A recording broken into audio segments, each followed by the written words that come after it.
This is Make It Plain. Make It Plain. MIP With Masamela Matfumo. Mark Thompson. Make It Plain. Get woke.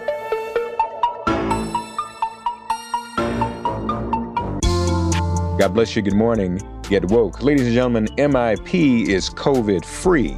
Free meaning you don't need a subscription to hear MIP every day now for a limited time. While we endure this pandemic, we want to make it available to everyone. So wherever you get your podcasts, Apple Podcasts, Spotify, Google Podcasts, Stitcher, Pandora, MIP is COVID free and available to you and everyone without a subscription.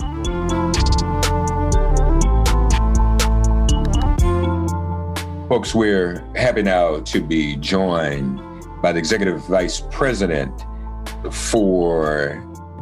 Government Affairs, I should say, of one of our leading civil rights legacy organizations, as a matter of fact, the Leadership Conference on Civil and Human Rights. The Executive Vice President, of course, is LaShawn Warren. LaShawn, how are you? And how are you and your loved ones faring in this pandemic? We're surviving, and thank you so much for having me. It's been tough. This entire year has been tough. It feels like we're moving from one crisis to the other, but we're managing. We're doing the best that we can given the circumstances, and I really feel for so many families that are really hurting and struggling at this moment, and have not been able to get the kind of relief from the federal government that they need at this moment. Yeah. Moving from one crisis to another includes the Coney Barrett hearings, doesn't it? Yes, it does. As probably many of your listeners know, that the Supreme Court has a vacancy right now.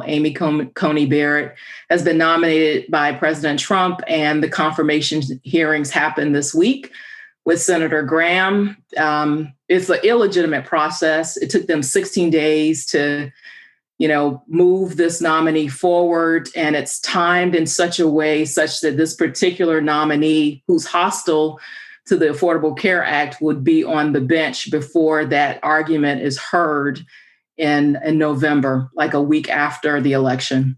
Yeah.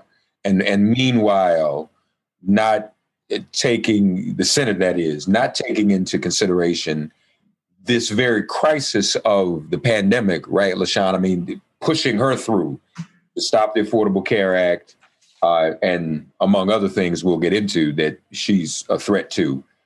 I mean, that's a greater priority to Senate Republicans than helping those who are still struggling in this pandemic.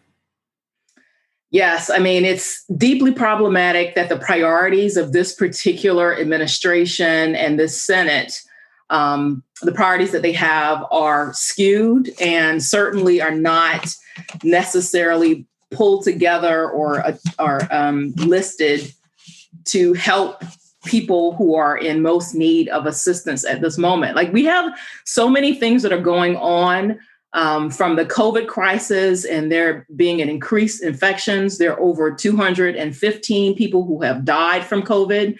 And this is not providing relief to the states and to individuals has not been a priority. You also have justice and policing. There's also the John Lewis Voter Advancement Act that has not gotten the attention that it needs on the floor. They have gone into McConnell's graveyard, and it's just simply not a priority for them. And if anything is demonstrative of the way that this particular Senate, the Republicans, that is, the way that they are seeing this particular crisis and what's at stake, particularly with this particular nominee, they scheduled a markup even before they were able to hear from outside witnesses who voiced concerns, serious concerns about her judicial philosophy as it relates to core civil rights issues. Yeah. The entire civil rights community pretty much has voiced their objection to this nomination process, correct? That is correct. We sent a letter to the Senate voicing our opposition to the confirmation of this particular nominee because she has a very troubling record on civil rights issues in particular, related to voting, related to Roe v. Wade, related to the Affordable Care Act. I mean, the list goes on. And one of the things that I'm sure your listeners know, she used to be a clerk for Justice Scalia, and has really touted her alliance with his judicial philosophy. And it's deeply problematic. Like, he was a part of the portion of the bench who struck down a key provision of the Voting Rights Act, Section 5. And it is the reason why we're seeing so many problems related to people's ability to exercise their right to vote to this very day. As soon as that particular decision was handed down in 2013, Shelby v. Holder, we saw states like North Carolina, states like Texas immediately take legislative action and executive action to make it much more difficult for people to vote in a very targeted way, aimed particularly at Black people. Yeah. You mentioned the John Lewis Act. I mean, we're seeing voter suppression at levels we've not seen in quite some time in this very election. Put that with the pandemic, LaShawn, and people feel that from what we've seen from this administration and the Senate's lack of action, that even in a pandemic, voting by mail itself may be suppressed, not just for African Americans, but for everyone. People are very concerned about that, and so feel pressure to risk their lives to go stand in line. Yeah, I mean, it's deeply troubling. It's problematic on so many different levels, because you have an administration that has openly attacked the Postal Service, has done everything he could and can to cast doubt on the legitimacy of this particular election. But we have encouraged people to continue to vote, to go out in large numbers, to, if they have the ability to vote by mail, that they should definitely do so. I mean, there is no evidence of the kinds of fraud that the president is suggesting. In fact, it is pretty much non-existent. It is something that he is creating. It is a problem it is a solution in search of a problem. It is not a real issue. And that people should really they should vote, and use this particular handling of the pandemic and things that are going on right now in Washington that affect people's lives. They should use that as the inspiration to empower them to use their agency and really vote. I mean, we need people to really exercise their level of strength in this moment and hold people accountable for the things that they're doing to this country that is really harming people in really devastating ways. The most immediate impact, well, depends on the election. Amy Coney Barrett, if she's seated, could weigh in on the election. But what is on the schedule, on the books, is November 10th, correct? And that is the issue of the Affordable Care Act. We can't really, we think of the Affordable Care Act in the context of our ongoing health care, but we can't really divorce the loss of the Affordable Care Act from the pandemic either, can we? No. I mean, in fact, that's a pivotal point that you made. It's important to note that we are in the middle of a pandemic where hundreds of thousands of people have died. And the infections, the rate of infections are surging. Millions of people have been infected by this very deadly virus. And at the very moment that we're in the middle of the pandemic, you have Republican legislators and a president who are willing to take away people's health care in the middle of this pandemic. And they are doing it by trying to rush through this particular nominee who is poised to do it. She's already criticized Justice Roberts for his opinions in saving the ACA before. They are committed to taking away the Affordable Care Act. It's deeply problematic, but President Trump has said, he put forward a litmus test and said he would not nominate someone who would not be poised to take away health care. And so she meets that criteria. and he has nominated her. So we know exactly what her philosophy is.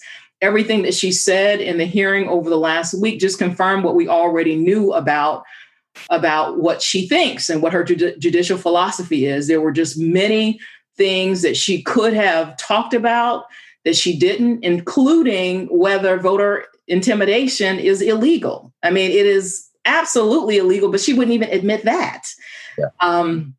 Among other things about, a peaceful transition of power. Like, there were just so many moments where she was asked questions and just refused to answer them. And part of that has to do with her philosophy that aligns itself with this radical right agenda. Yeah. It is very scary. Does the leadership conference have any thoughts or offered any opinions on any strategy? I mean, I'm not even sure if you all do this, so I may be asking an inappropriate question, but any strategy to prevent her nomination?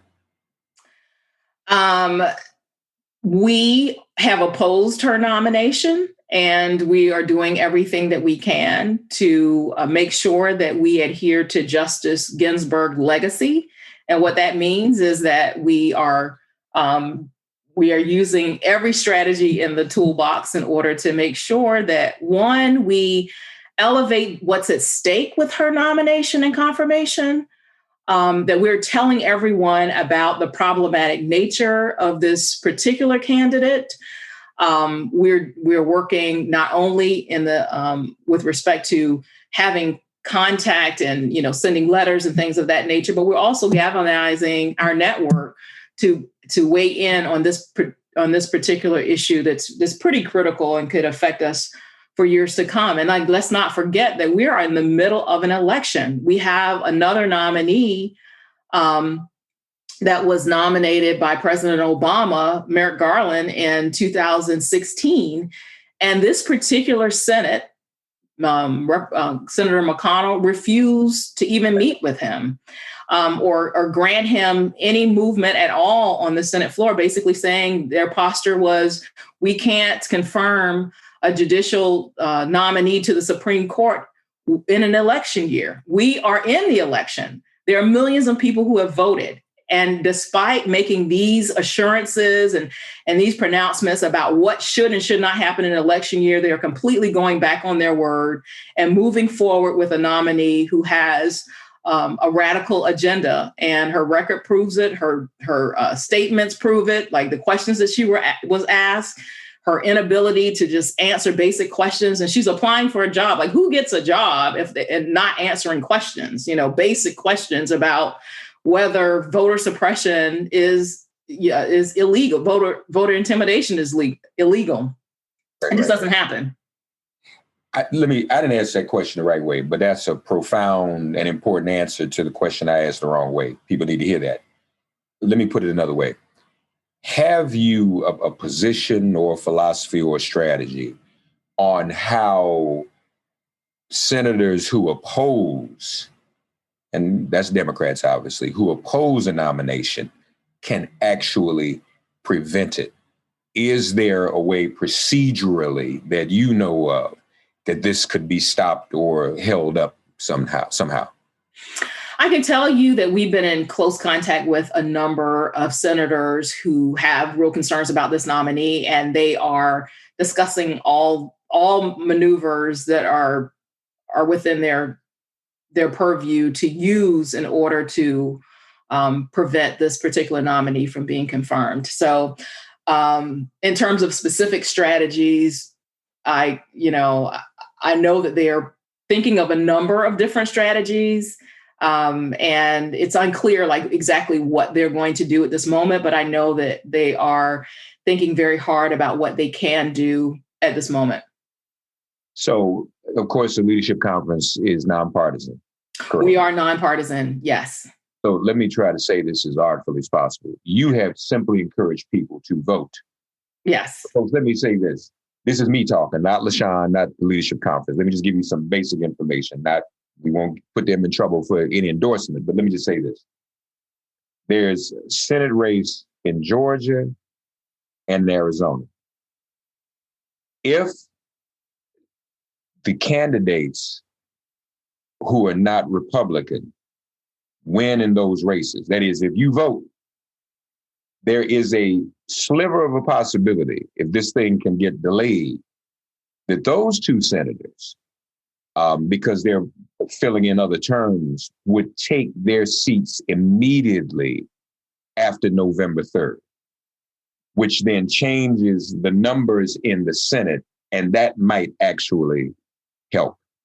I hope I said that in the most nonpartisan fashion that I could, LaShawn. You did say it in a nonpartisan way. So thank you for that. Well, I appreciate you saying that, because I'm not always good at that. Folks say, Mark, you can't say that, get me in trouble. But no, that's good. So that's why LaShawn is saying, y'all, we have to vote. No matter what, we have to vote. We have to vote. And,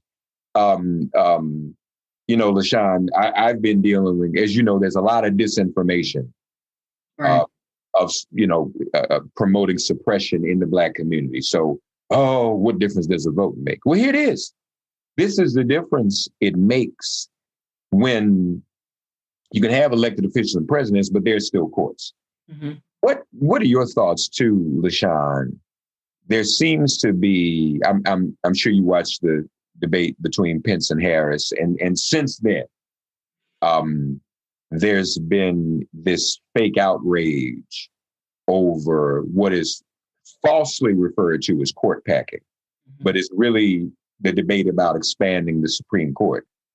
How can people be outraged about a legitimate discussion about expanding or contracting the court, which is constitutional, and yet this Republican Senate has really been the body that has packed the court, hasn't it? You're talking about over 200 justices, and not a single one of them looks like you or me? That's right. That is right. I mean, it has been a steady march.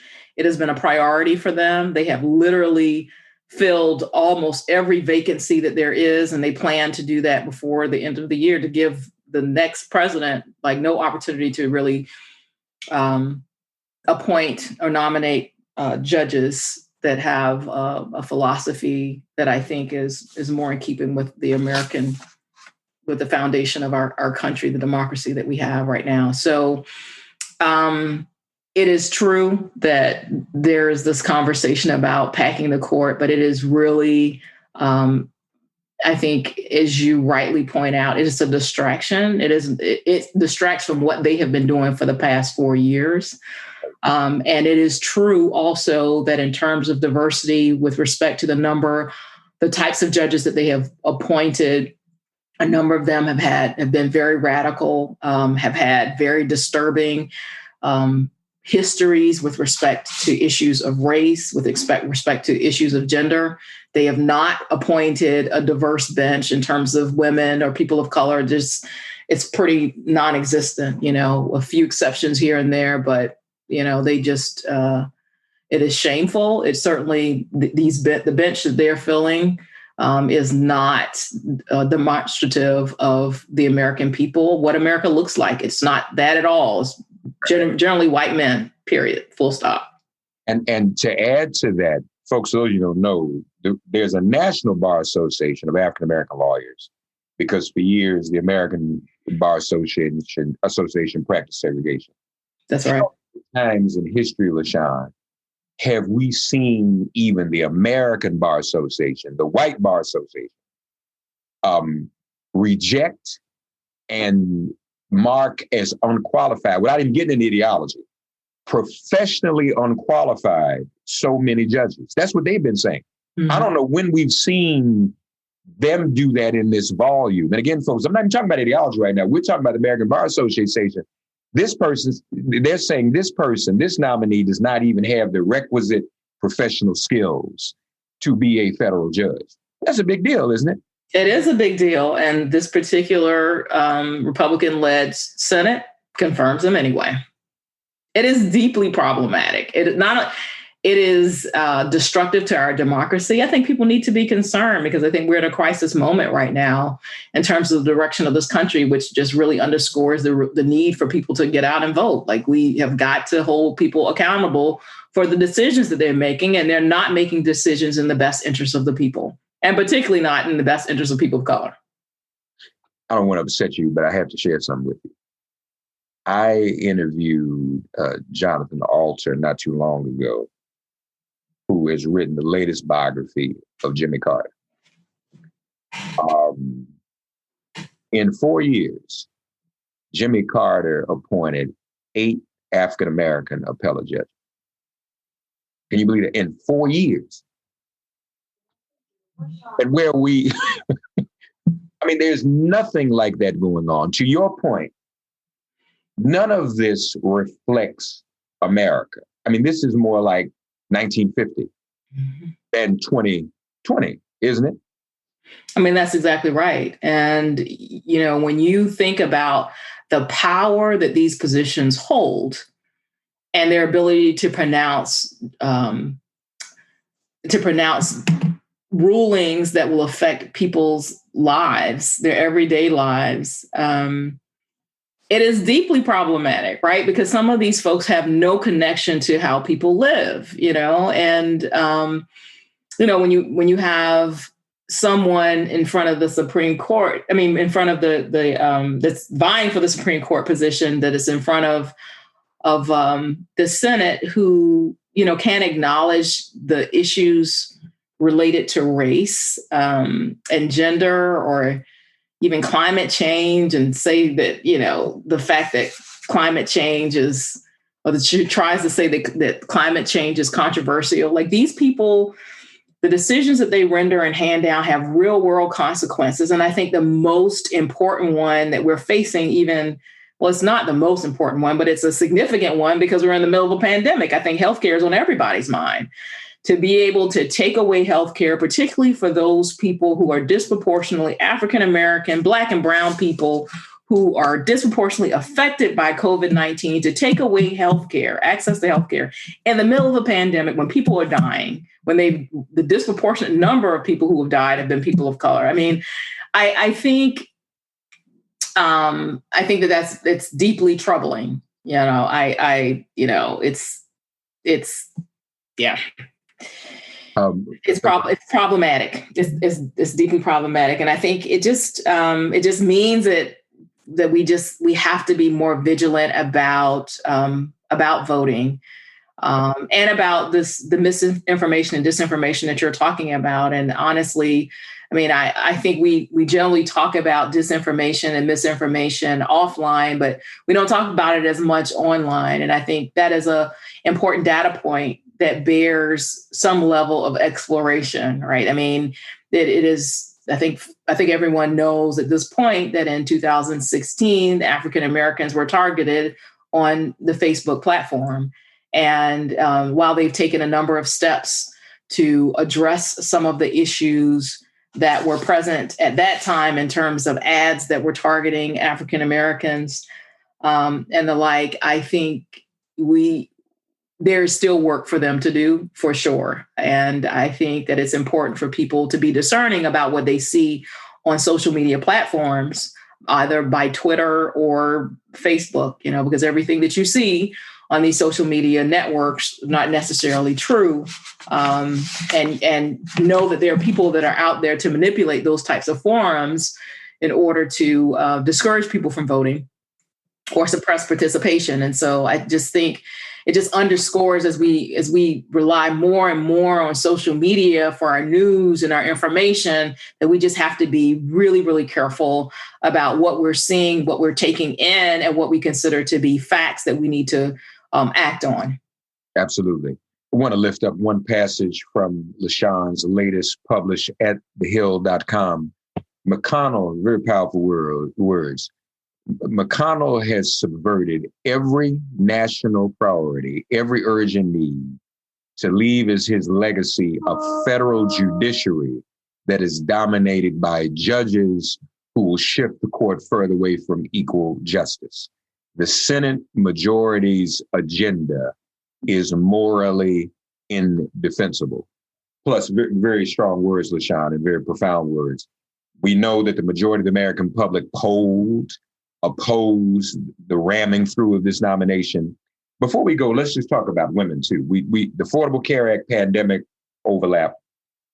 Affordable Care Act,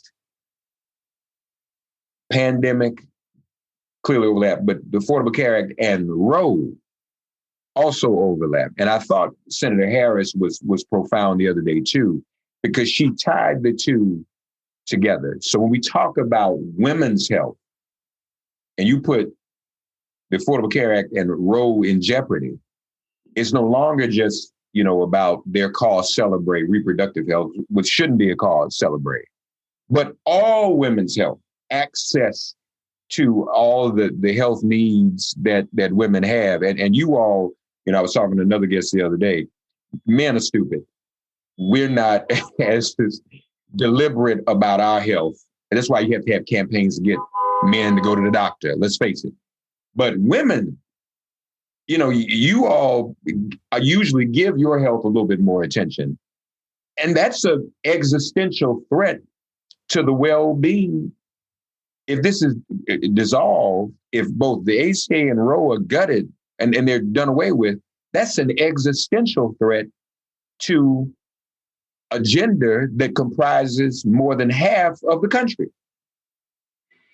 And that is absolutely true. And, whenever we think about Roe, the Republicans and the conservatives have been gunning for Roe for a very long time, pardon the pun, but, they've been trying to overthrow Roe for a very long time. And, our position is that women should be in charge of their own, they should be able to make decisions about their own body. A man shouldn't tell a woman what they need to do with their body. I mean, that is a very personal choice. And it's offensive that there's this movement, on the right to undermine Roe and affect people's, women's right to choose, their own, and be in charge of their own reproductive health care. So it is deeply problematic. This particular, avenue and strategy that the Republicans are pursuing at the moment by ramming Judge Barrett through it's in direct opposition of what the public believes. The public has been very, very vocal in terms of where they stand on this particular process. 57% of them basically believe that the next president who's elected in November should make the decision about who sits on the Supreme Court and occupies Justice Ginsburg's seat. And despite and those numbers are growing, and they believe that no nominee should be appointed until after the election. But this particular, it is a last grasp of power that some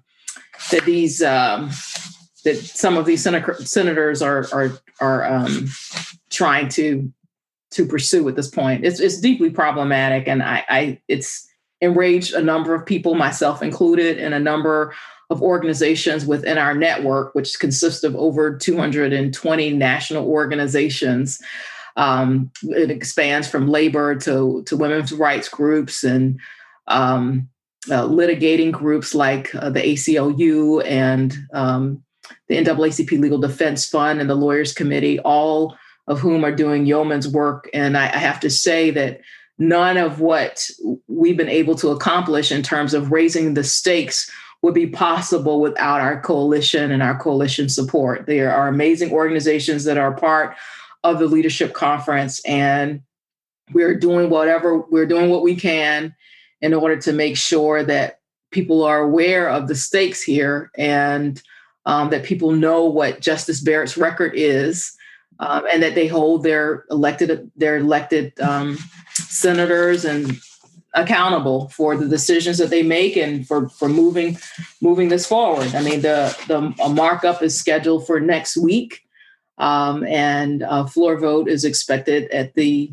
end of October. And I mean, I would be remiss if I did not say that in trying to ram this particular nominee through Chairman Graham, who's also up in South Carolina, for election this year. He has broken his own rules with respect to the Senate Judiciary Committee to move this nominee forward. And it's deeply problematic. And I know that there are a number of folks on the other side of the aisle that have taken notice. And let me just say, there are at least two Republicans who've openly said, Collins and Murkowski, Senators Collins and Murkowski, who basically said and have sided with the public, basically saying we should not move forward with a nomination until after the election. And so they have stood their ground, and we'll see what ultimately happens. But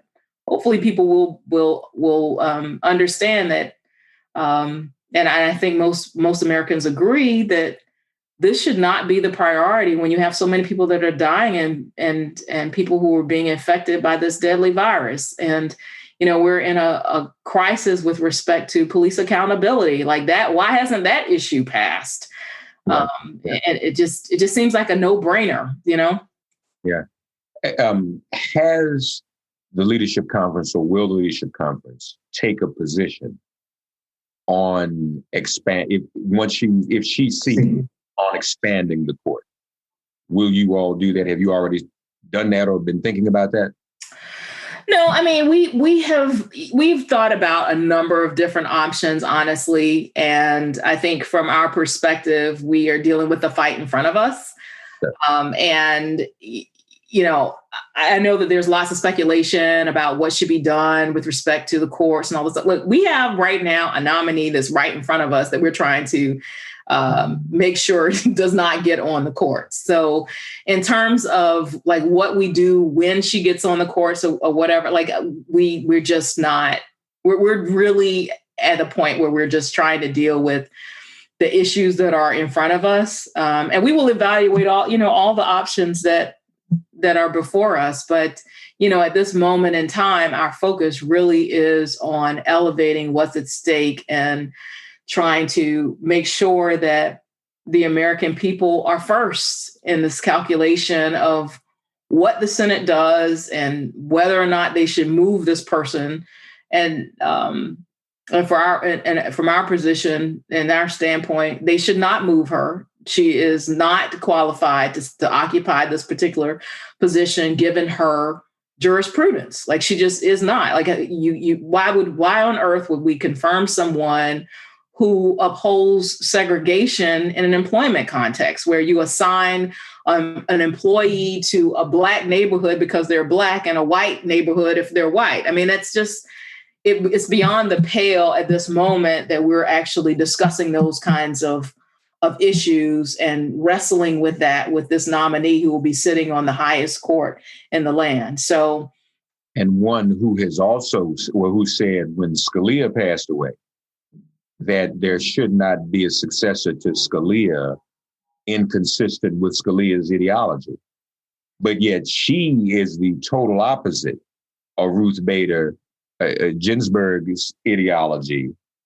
Even though, they make these comments, oh, she was just a great woman. It's really hypocritical. I don't appreciate it. She was such a great woman. Well, she's such a great woman. Why are you trying to undo her legacy? That's right.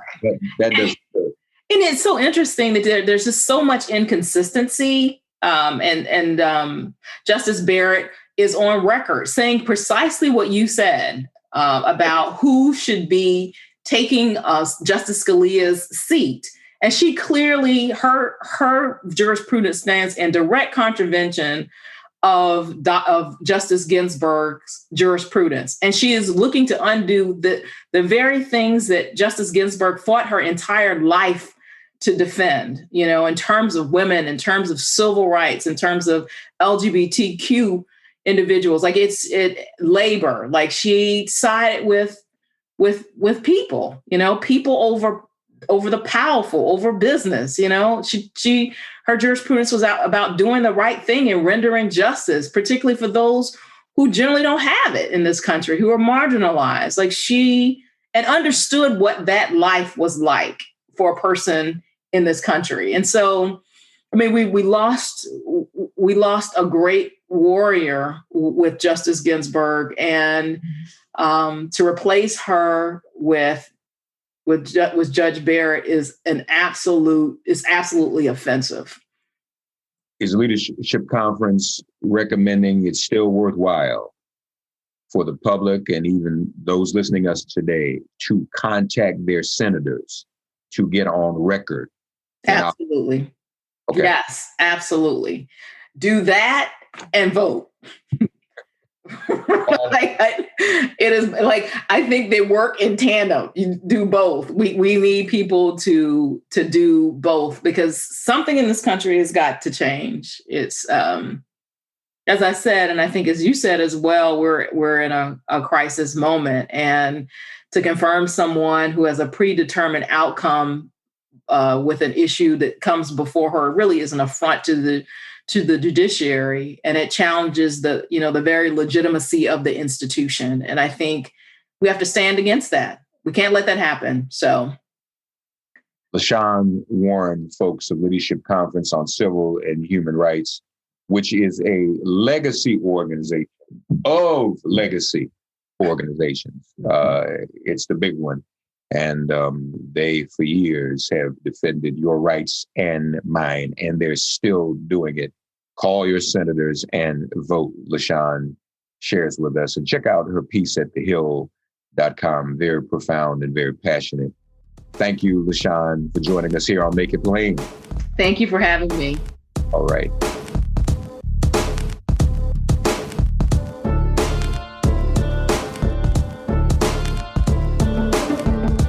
God, you are our refuge. Send our ancestors to guard our doors. Cast out this virus from our communities and our bodies. Heal, bless, and protect everyone listening and their loved ones. Thank you for listening to Make It Plain and Get Woke. Remember to listen, like, and subscribe on Apple Podcasts, Spotify, and wherever you get your podcasts. If all minds are clear, it has been made plain.